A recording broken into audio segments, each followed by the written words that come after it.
Viewers, हम पढ़ रहे हैं कक्षा 10वीं गणित की प्रश्नावली 1.2 का प्रश्न नंबर 2 का तीसरा प्रश्न हम करेंगे। इसका प्रश्न नंबर 1 और 2 हम कर चुके हैं। आज हम इसका तीसरा प्रश्न करेंगे। तो सबसे पहले प्रश्न पढ़ लेते हैं फिर से एक बार। प्रश्न था, पूर्णांकों के निम्नलिखित युग्मों के HCF और LCM ज्ञात कीजिए तथा इसकी जांच कीजिए कि दो संख्याओं का गुणनफल बराबर HCF गुणा LCM है। तो इसका प्रश्न नंबर 1 और 2 दोनों कर चुके। आज हम इसका तीसरा करेंगे। प्रश्न में जो दो संख्या दे रखी वह 336 और 54। तो इनका हमें HCF और LCM निकालना है और HCF और LCM निकालने के बाद हमें जांच करनी है कि दो संख्याओं का गुणनफल बराबर होगा HCF गुणा LCM के। तो सर्वप्रथम हम लिखेंगे, सर्वप्रथम संख्याओं के अभाज्य गुणनफल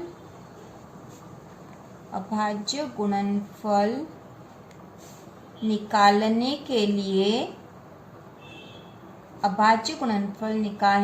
लिए गुणनखंड वृक्ष विधि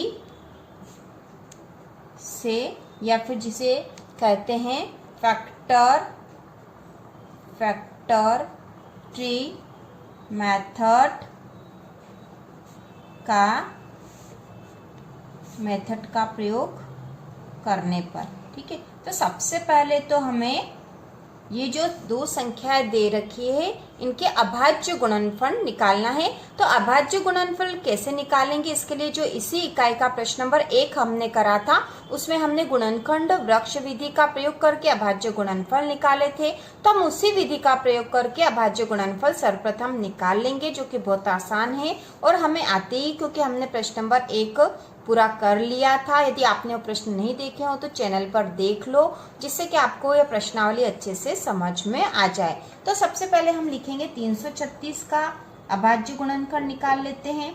तो 336 हमने यहाँ लिख दिया। अब इसमें किस संख्या का भाग देंगे, तो सबसे पहले छोटी संख्या से शुरू करते हैं। तो 2 का भाग देके देखेंगे तो 2 का भाग इसमें चला जाएगा, क्योंकि इसके आखिरी में एक सम संख्या है। तो 2 का भाग लगाते हैं। इसमें 2 का भाग लगाएंगे तो क्या आएगा, यहाँ पर हम रफ में करते भी जाएंगे। यहाँ पर जैसे 336 है, 336 में हमने 2 का भाग लगाया तो 2 एकम 2, 1 बचा, ऊपर से उतारा 3, 2 छंग 12, 1 बचा, ऊपर से उतारा 6 और 2 का पड़ा 8 बार बोला तो 2 8 16 हो गए, 168 आएंगे। ठीक है, कितने आए, 168। तो जो आए वो हम यहाँ लिख देंगे 168।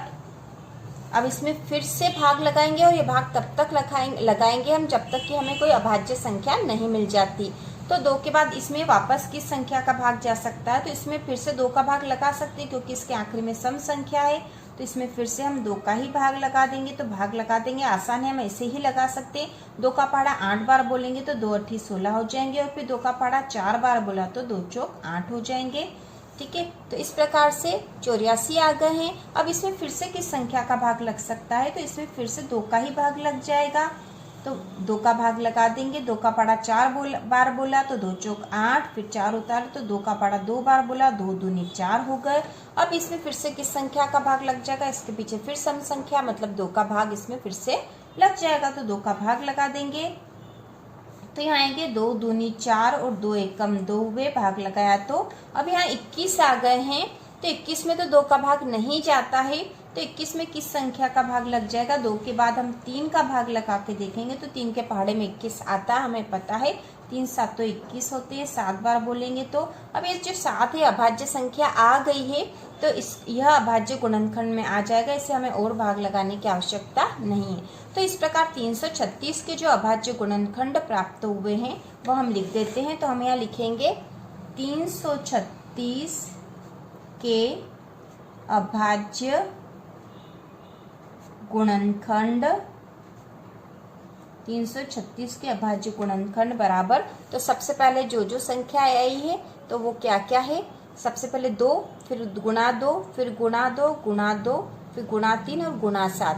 ठीक है, ये अभाज्य गुणनखंड है। तो हम यहाँ लिख देंगे 2 गुणा 2 गुणा 2 गुणा 2, 2 4 बार आया, फिर गुणा 3 गुणा 7। ये अभाज्य गुणनखंड हो गए। 336 के हमने निकाल लिए हैं। अब यहाँ पर हमें दूसरी संख्या जो दे रखी 54, इसके भी अभाज्य गुणनखंड निकालने हैं, तो हम यहीं पर निकाल लेंगे 54 के भी। तो हम यहाँ निकाल लेते हैं 54 के अभाज्य गुणनखंड।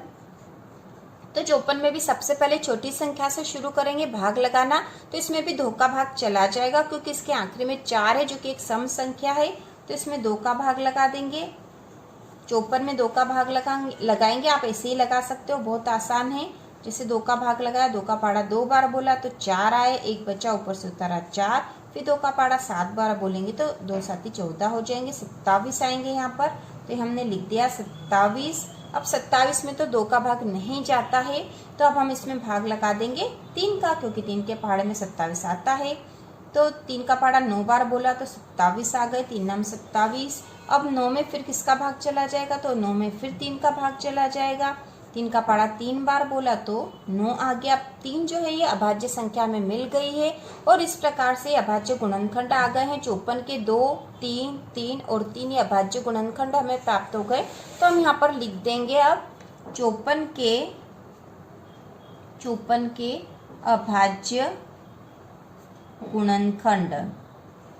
54 के अभाज्य गुणनखंड बराबर हुए हैं 2 गुणा 3 गुणा 3 गुणा 3। ठीक है, तो इस प्रकार से अभाज्य गुणनखंड हमने निकाल लिए हैं 336 के और 54 के। अब हमने अभाज्य गुणनखंड किस लिए निकाले हैं, क्योंकि हमें इन संख्याओं का एचसीएफ और एलसीएम निकालना था, और उसके बाद हमें जांच करनी है कि 2 संख्याओं का गुणनफल बराबर होता है एचसीएफ गुणा एलसीएम के। तो इसके लिए एचसीएफ और एलसीएम चाहिए था, तो सबसे पहले हम एचसीएफ निकाल लेते हैं। तो हम यहाँ लिखेंगे 336 और 54 का एचसीएफ बराबर क्या होगा। तो एचसीएफ कौन सी संख्या होती जो कि दोनों में ही कॉमन होती, वही संख्या एचसीएफ होगी। तो हम देख लेते कौन कौन सी संख्या है जो दोनों में ही आई है, दोनों के ही अभाज्य गुणनखंड में आई है। तो यहाँ पर देखो हम आसानी से देख सकते हैं, जैसे 2 है तो यहाँ पर भी 2 आया है, तो हम यहाँ लिख देंगे 2, क्योंकि 2 दोनों में है इसलिए हमने लिखा है। इसके बाद ये 2 है, लेकिन यहाँ पर 2 अब नहीं है तो हम फिर से नहीं लिखेंगे। अब 3 आया है तो 3 इसमें भी है और इसमें भी है, तो हम यहाँ 3 भी लिख देंगे।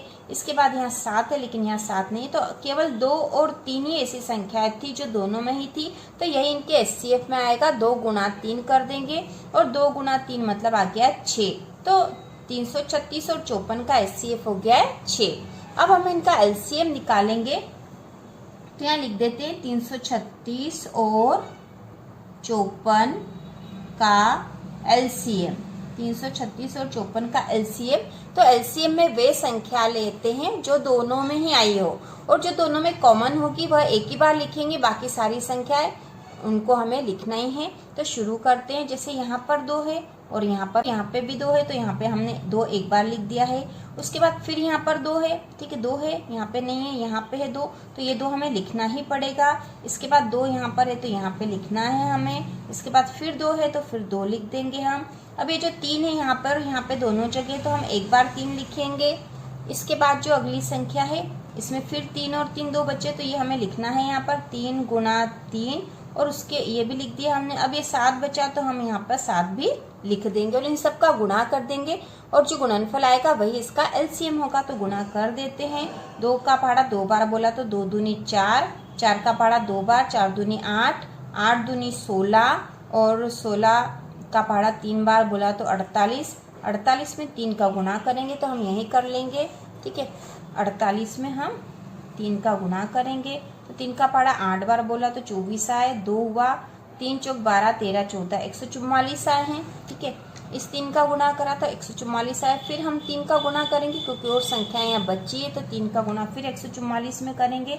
तो 3 चौक 12 की 2, असिल का 1, 3 चौक 12 और 13 की 3, असिल का 1, 3 एकम 3 और 4, 432 हुआ। अब इसमें 7 का गुणा करेंगे, तो 7 का पहाड़ा 2 बार बोला, 7 दूनी 14 की 4, असिल का 1, 7 का 21 और 22 की 2, असिल का 2, 7 चौक 28, 29, 30, तो 3024 आए हैं। यहाँ पर लिख देंगे 3024। तो ये इनका एलसीएम हो गया 336 और 54 का एलसीएम हमारे पास आ गया 3024, और एचसीएफ आया है 6। अब हम जांच कर लेते हैं। जांच करने पर हम लिखेंगे जांच करने पर। तो हमें क्या जांच करनी है? तो जांच करनी है दो संख्याओं का गुणनफल, दो संख्याओं का गुणनफल बराबर HCF गुणा LCM होता है। हमें ये जांच करनी है। तो दो संख्या जो दे रखी है वह 336 गुणा 54, इन दोनों का गुणा करेंगे तो दो संख्याओं का गुणनफल मिल जाएगा। इसके बाद जो HCF आया है, तो हमारे पास HCF आया था 6 और LCM है 3024। तो इनका गुणा कर लेंगे। तो 336 में 54 का गुणा कर लेते हैं सबसे पहले। तो हम यहीं पे कर लेते हैं 336 में 54 का गुणा। आप रफ कॉपी में अलग से कर लेना ताकि आपकी कॉपी अच्छे से रहे। तो 336 में 54 का गुणा करेंगे तो 4 का पाड़ा 6 बार बोला 24 आए, बच्चा 2, 4 तिया 12, 13 14 की 4, असिल का 1, 4 तिया 12 और 1 13। अब 5 का गुणा करेंगे, 5 अंक 30 की 0, असिल का 3, 5 तिया 15, 16 17 18 की 8, असिल का 1 और 5 तिया 15 और 1 16 हुए। ठीक है, अब इनको जोड़ दिया 4 4, 8 और 3 11 की 1, असिल का 1, 4 1 7 और 1 8 और ये तो आ गए हैं 18,144। 336 गुणा 54 करा तो आ गए हैं 18,144 बराबर। अब 3024 में 6 का गुणा करना पड़ेगा हमें। तो हम यहाँ पे कर लेते हैं। ठीक है, इसको भी हम यही कर लेते हैं। 3024 में 6 का गुणा, तो 3024 में हम 6 का गुणा करेंगे। तो 6 का पहाड़ा 4 बार बोला तो 6 चौक 24 की 4, असिल का 2, 6 दूनी 12, 13 14 की 4, असिल का 1। अब 6 का पहाड़ा 0 बार बोला और 1 जोड़ा तो 1 आया और 6 तिया 18। तो 18,144 आए हैं गुणा करने पर। तो हम यहाँ लिख देंगे 18,144। तो इस प्रकार दो संख्याओं का गुणनफल बराबर हो गया है HCF गुणा LCM, क्योंकि दोनों संख्या बराबर हो गई है। तो इस प्रकार हम लिख देंगे, इस प्रकार सिद्ध होता है कि, इस प्रकार सिद्ध होता है कि दो संख्याओं का गुणनफल, दो संख्याओं का गुणनफल बराबर HCF गुणा LCM है। इस प्रकार हमने पूरा सवाल कर लिया। बहुत आसान है और इसको आसानी से आप कर सकते हो। तो इसी प्रकार के और वीडियो देखने के लिए कक्षा 10वीं की संपूर्ण तैयारी के लिए चैनल को सब्सक्राइब कीजिए।